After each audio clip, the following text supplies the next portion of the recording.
What we know about wellness is that when we live out of a place of wellness, it actually becomes the most magnetic thing about us. That when even as I'm listening to you share about how you enjoy your work and what that provides and what the generosity is for so many other people and how you come alongside them, your face lights up, your voice changes. And when we all connect to something like that of what we're passionate about, we lean in and we're curious about somebody who's living a life on purpose for other people. Welcome to Wealth Beyond Riches. My name is Tim, and today's episode is the second half of the conversation I had with Jackie Glass. Jackie's an executive wellness coach. She is a keynote speaker and preacher. She's a mother of 4. And lastly, she's a working genius facilitator. I don't know how she has time for all these things, but working genius is something that I have always been interested in, and I've never really dove into it. And what we do live on air is I took the assessment, and she is going to reveal my results to me, if I'm a genius or not. And you're going to get to hear that live. And it's just a great picture into what is working genius. How could it help me? How could it help my team at work?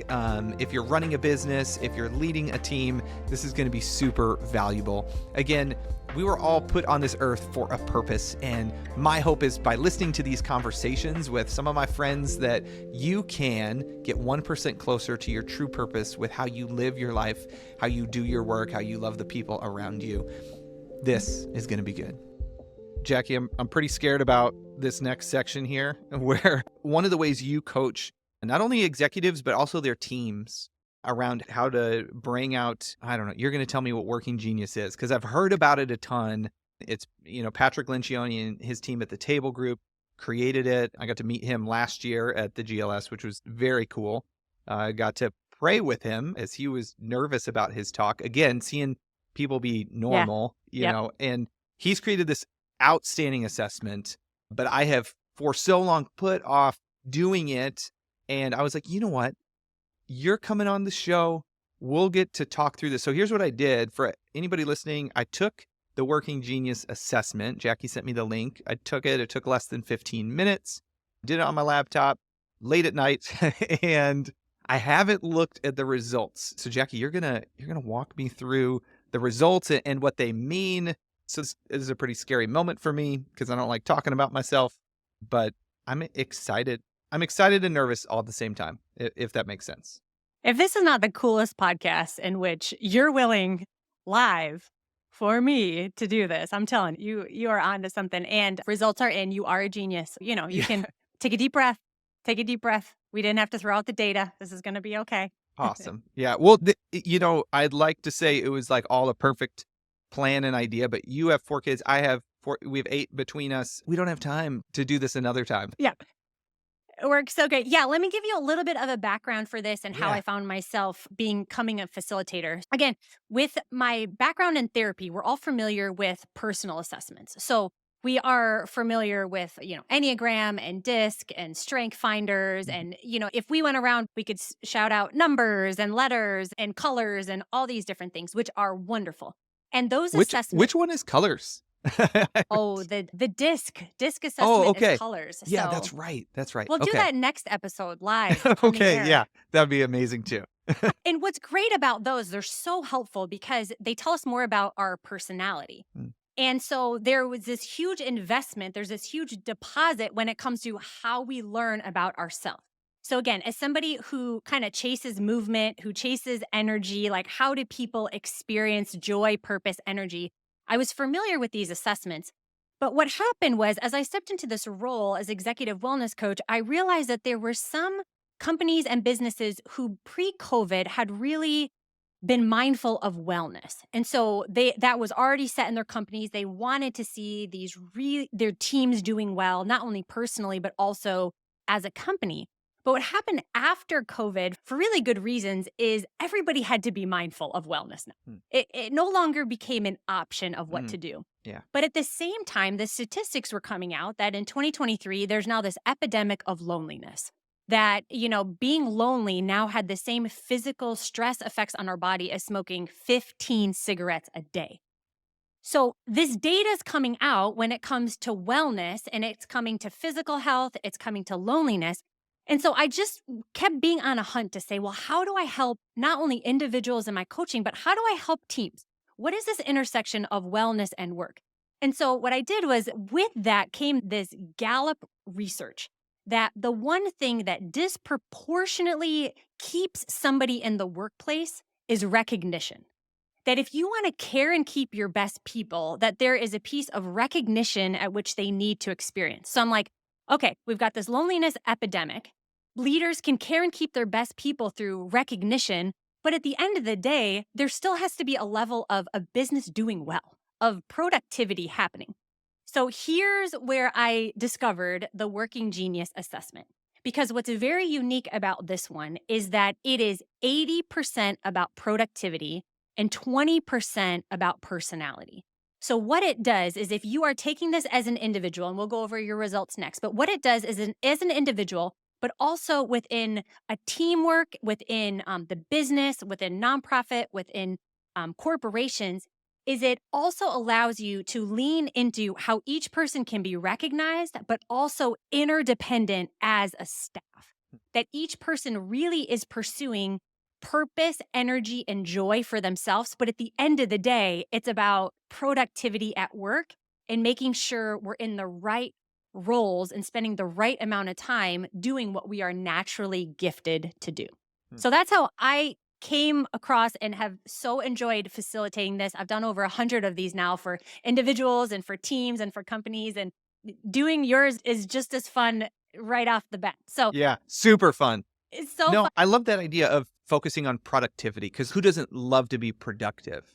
When you're productive, you have a sense of purpose. Yep. And if you're leaning into those areas, you're going to be more fulfilled in what you're doing. And again, we were all created we were put on this earth for a reason, and work was a part of that.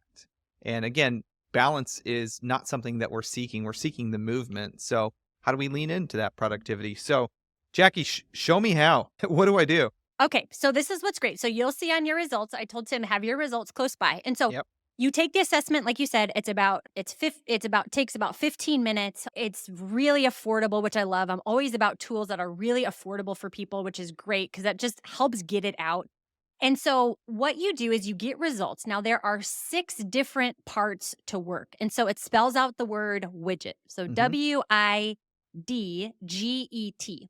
And all of these 6 parts make up a thing of work. Work is a 6-letter job. You know, you and I sitting here on the podcast, we actually had to go through all of these phases at work in order to have this happen.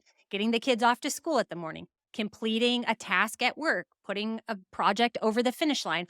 All of these things have to happen. And so it starts from an elevation of wonder, which is the top one.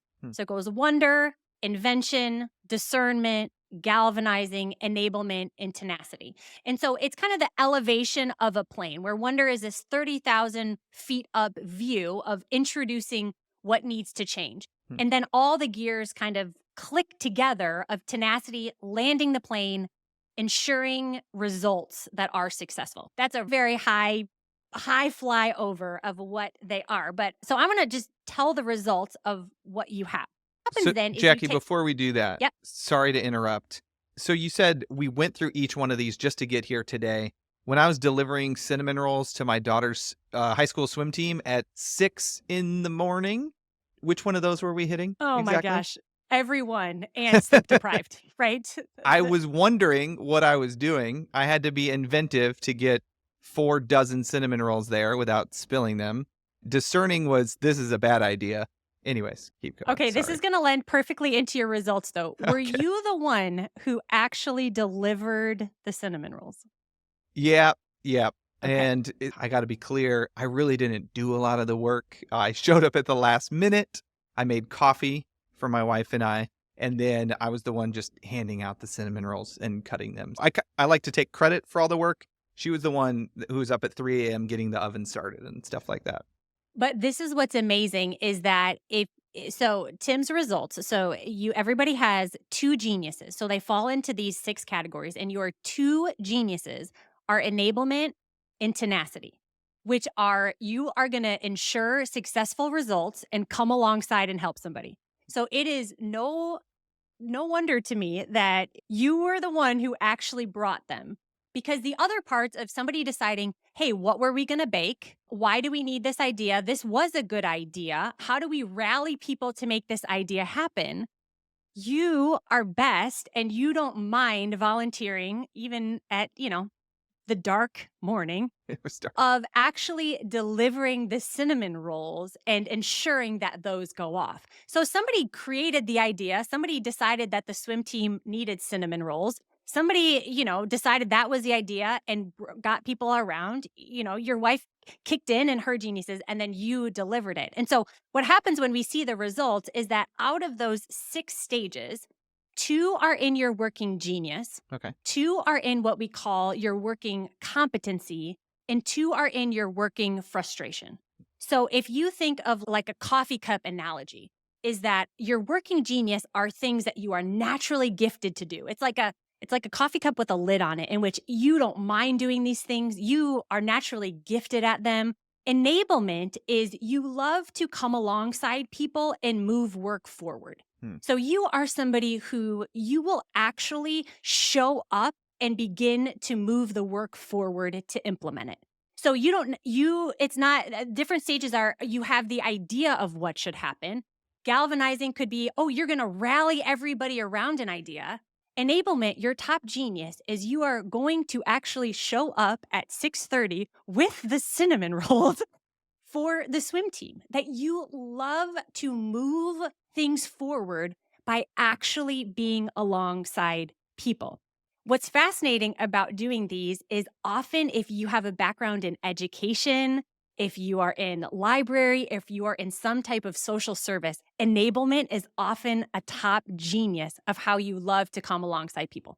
My hunch is that at your company, at Streamline, your team would know you as somebody who would not only come up with an idea or share something, but you're going to be in the office next to them as they're on their computer or as they are working with a client. Like, you actually love to be near people and with them to help move things forward.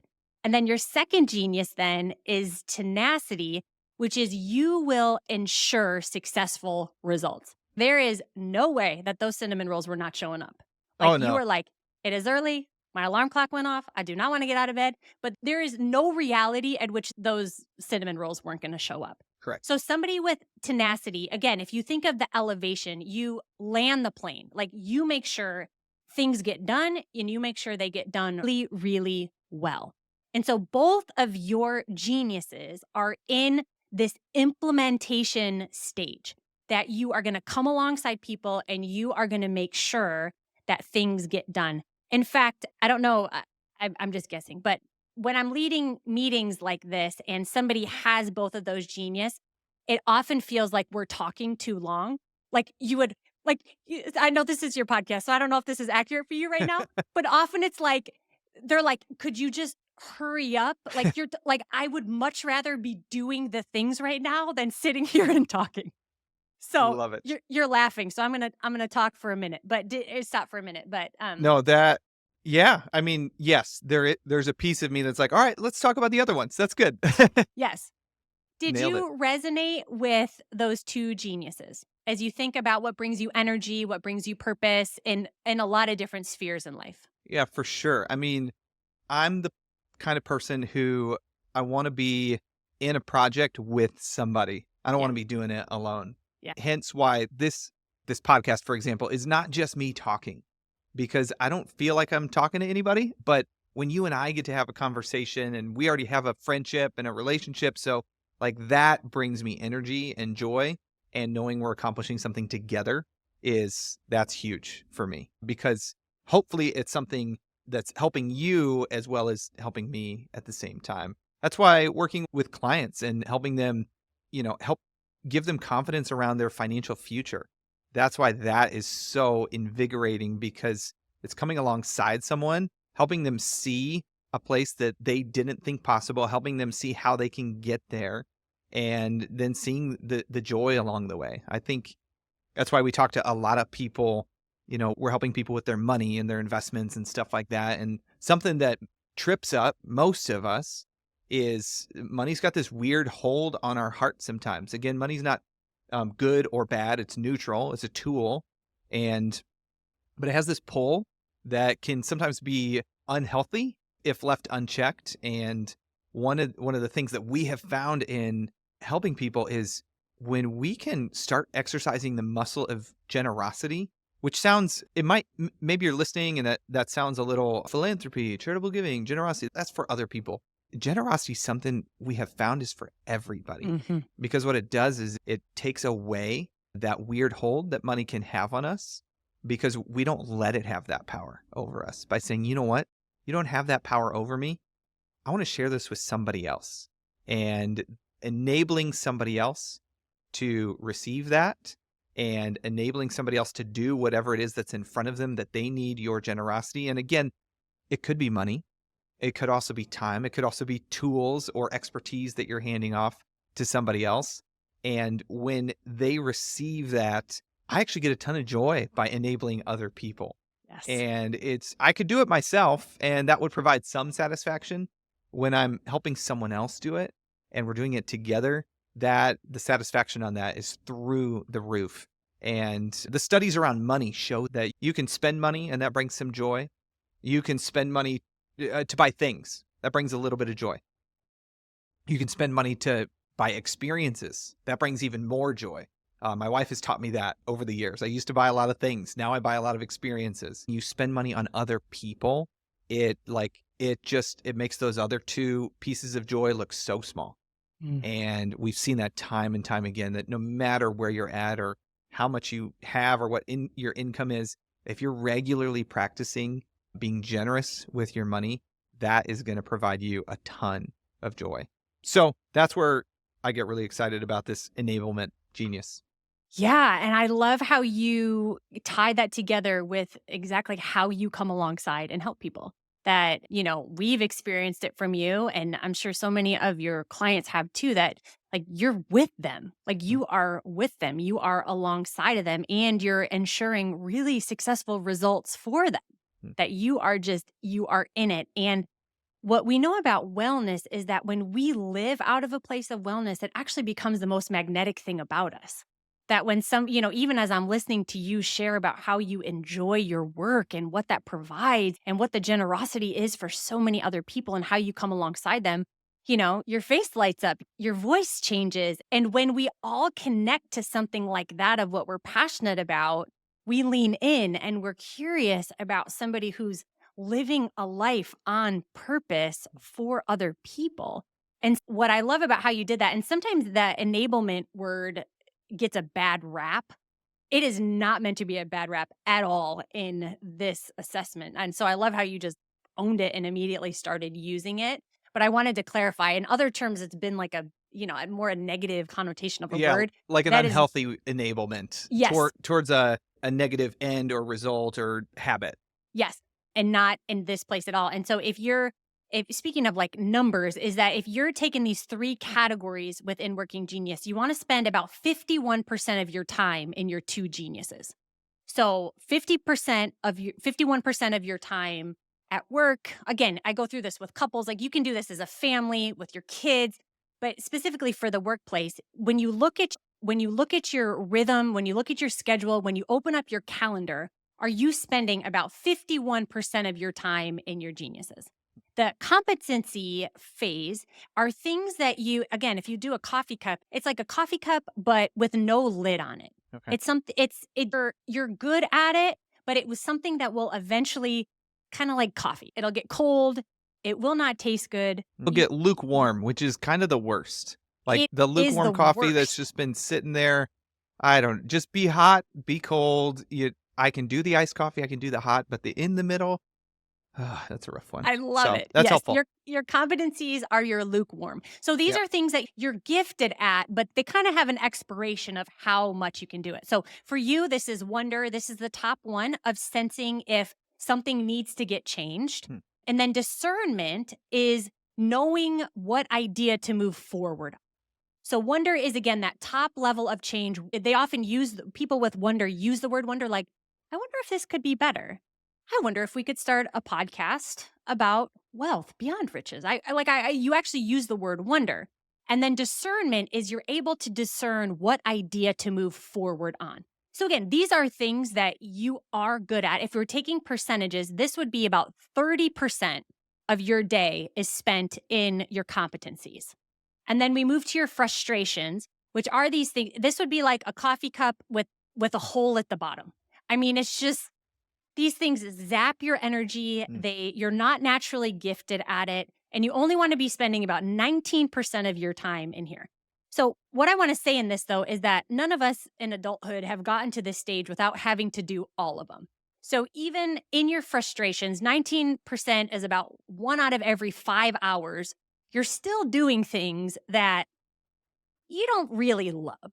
So we all have to do all of them. But for me, it's if I think of only spending 1 out of every 5 hours working in my frustrations, I can tolerate that. So for you, that would be galvanizing, that would be rallying everybody together, being like an outspoken mouthpiece of, hey, this is the way we need to go.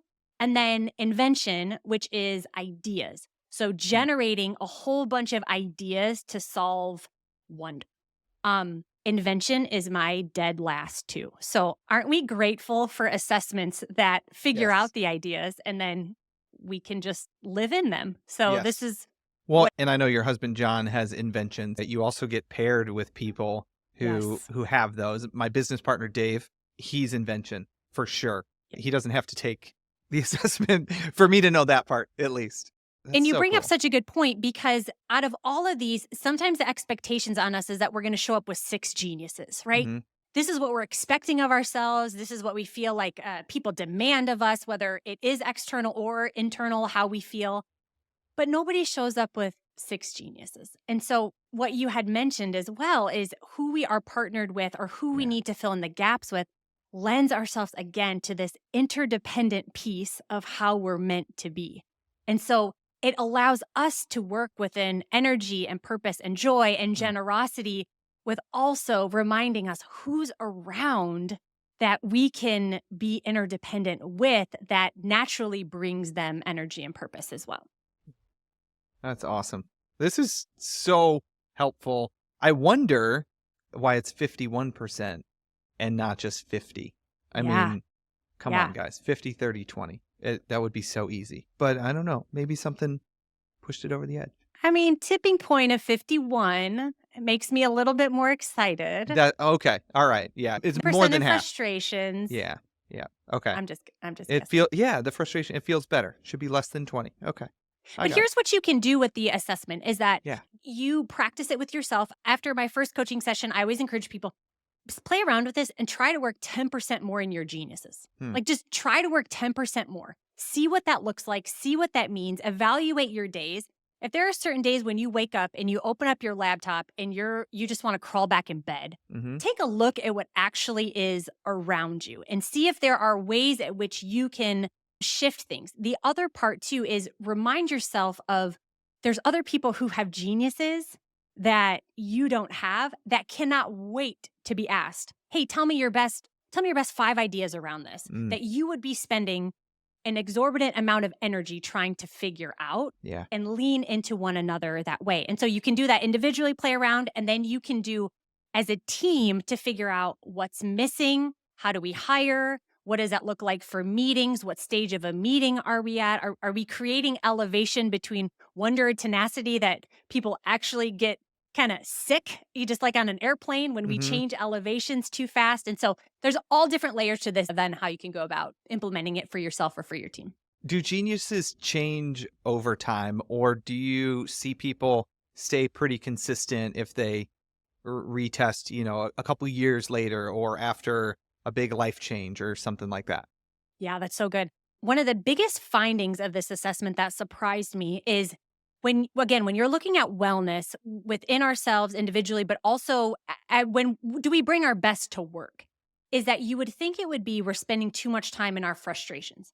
Actually, what the data shows is that burnout and tiredness and lack of energy happens because we're spending too much time in our competencies. Hmm. So these are things that probably people have called out in us. We've been noticed for. We've probably had to develop more muscles in this area than we have wanted to. Maybe we were the only one on the team who even, without the language, knew it as a competency. Yeah. So we ended up doing it more. But what tends to happen is after the assessment, you're asking if things shift. is if we've seen ourselves more in the competency phase of what we think we're good at, that perhaps there's a shuffle in, well, I've always been seen as this way, but it doesn't really actually bring me energy and purpose Hmm. and joy. And if we're burned out, we look more at that competency, those two, and we're probably overworking those.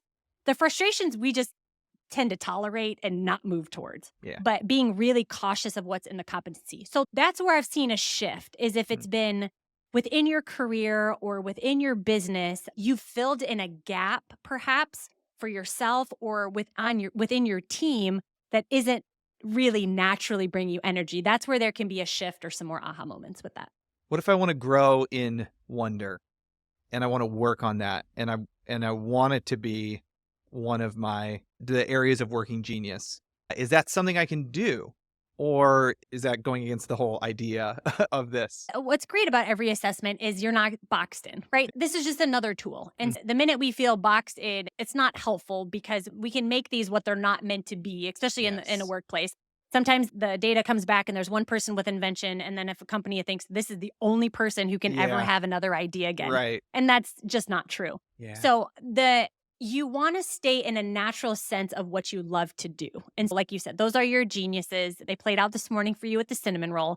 But wonder is your third. And so what happens with wonder is you probably actually really enjoy it, that Mhm. there is a natural sense where you love to think of what could be better and how could we create something and what could happen and really wonder along that. And staying within that again and about that 30% more, the ways we can improve it is sometimes we need to shift in like a location or just in an environment.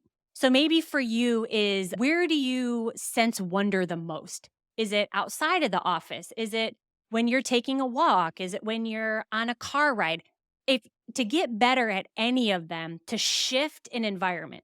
If somebody is low in tenacity or that is more frustration, and it's figuring out what are the practices in which you actually do focus. How do Mm. you ensure successful results? So I would say for you with wonder, one thing you could take is what environment does that come naturally to you? Mm. And then put yourself in that environment more and just see how that genius plays out. Yeah.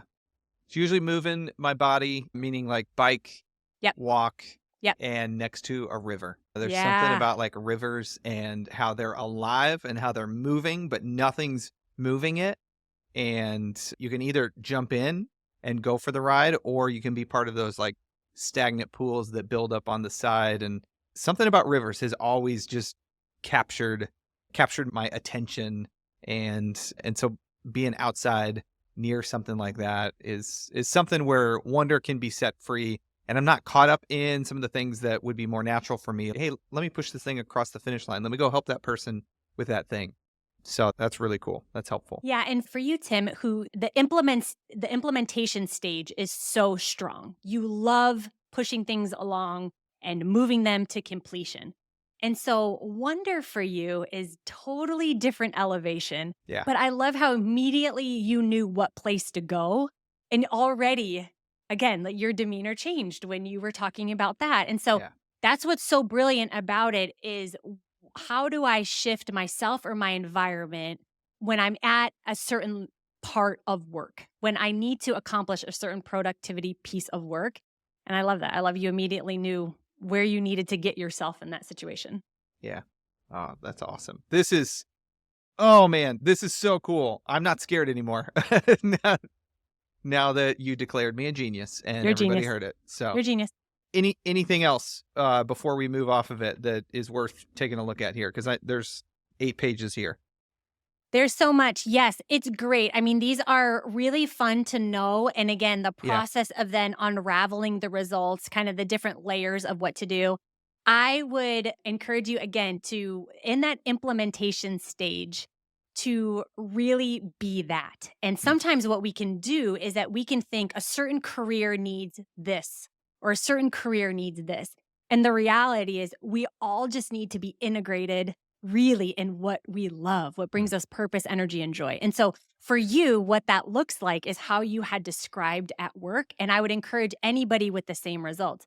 Working Genius came up with a student assessment And it's brilliant because so often we pick college majors based off of a certain type of person we think we need to be. But the reality is, in every profession, we need all of us to just be ourselves Mm. in all of these different parts of work. So I really love the creativity with that and thinking forward again of what that looks like, of not actually boxing ourselves in, that the financial world requires this, or, the coaching world requires this. Yeah. But instead, what does that look like for us to help people be well, but not sacrifice our own wellness as we're engaging in that work? Yeah. Oh, so helpful. Man, I'm so glad we did this. This gives me a ton to think about, which is really cool. If you're listening and you're thinking about if any of this is like compelling or intriguing, Jackie, where can somebody find you so they could just learn more about what you could do for them or their team? Yeah, absolutely. At JackieGlass.com, you can find everything on my website of coaching, speaking. I have a specific Working Genius tab there. Hmm. If I can be of any help to you and your team, my handle is also at Jackie F. Glass. Awesome. That's really cool. I love to close like this every time. And I love talking to people about what brings them joy or what is one thing they love right now. So, Jackie, what's one thing you're loving right now? Yes. One thing I am loving right now, I just finished this book, 10X is Easier Than 2X. No way. I'm Have reading you read it. it? I'm reading it right now. Yeah. Oh, I love it. And I mean, what you're sensing too is, I'm sure through the book, is just the ability so often to be overwhelmed Mm. by growth and development and how we change. But I just love this whole idea of how do you focus on really the gains versus the gaps, and Mm. what does that look like? And so for me, what I've been doing is each night there's just this practice. I have a journal by my bed, and there's this practice of writing down 3 wins from the day. And then what would 3 wins look like for me the next day? And so, like last night, being with you on this conversation was one of the wins for today. And then tonight, when I go, one of the wins will be, oh, look, this was so fun, this conversation. But what it does is it keeps me moving, right? It keeps me growing. It also takes me out of a natural state of doubt and despair of not fast enough, quick enough, good enough. And it allows me to just take the 24 hours as it is. But with it, what I notice is then I can focus to say, man, those were incredible 3 wins. Sometimes it's, we're moving in 2 weeks. And so I can walk from my house to our next house. So it's taking our little guy on a walk from my house to the new house. And so the wins can be anything, but it Mhm. allows me to experience movement in a way that is overwhelmed with gratitude instead of overwhelmed with not growing fast enough. Yeah. Or lack of progress because you're just looking at the gap instead. Yeah. What have you been enjoying? Ooh, lately on this past Friday, I took my 11-year-old son and 4 of his friends to the city. We live outside of Chicago, you as well. And we went to downtown Chicago and went to the Forrest Frank concert. Wow. So he's an up and coming pop artist, pop rap, and 5 boys who just had an incredible time. It was standing room only. So like half of them couldn't see because they weren't tall enough, and they didn't care. They didn't care at all. So we went all out. We got dinner beforehand. We got t-shirts during the show, and we got back super late at night. But all the text messages from the other dads were like, this was epic. For everybody but my son, it was their first concert ever. Wow. And they were like, what do we do? There's a lot of people. We're just standing here. And then he comes out and they're just, we basically jumped for 2 hours. Oh, yeah. Yeah. How were your calves the next day? Oh, How were your terrible. calves? Oh, just so sore. So sore.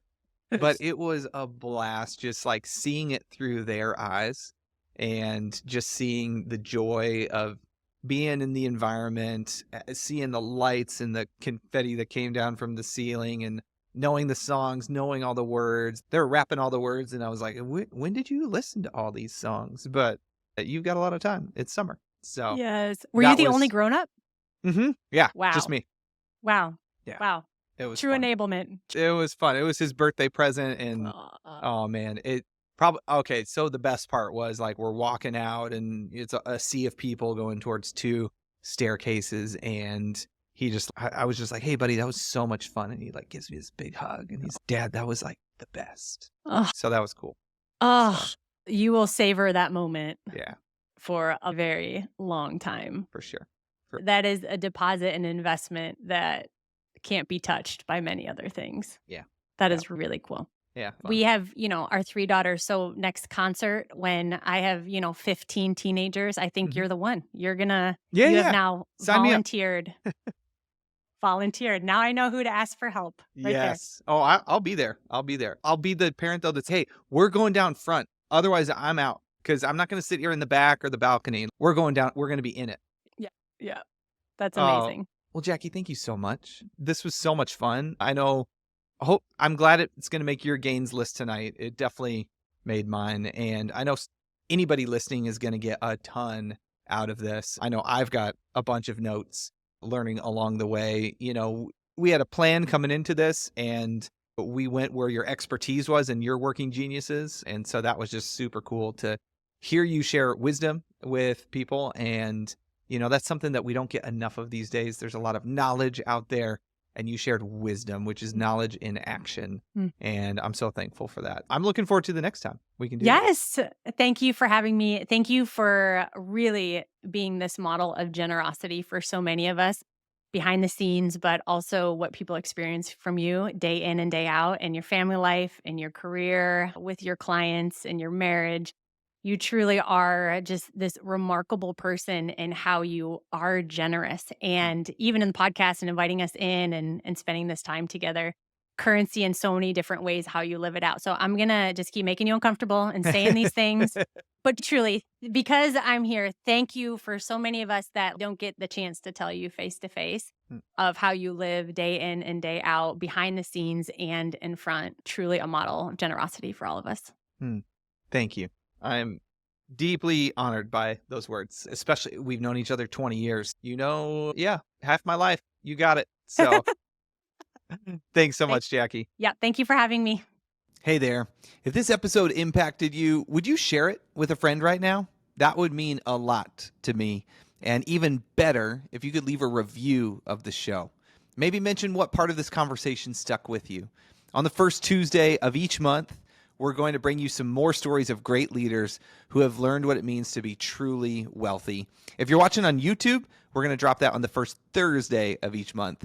So keep an eye on that. Thanks so much. We'll see you next time.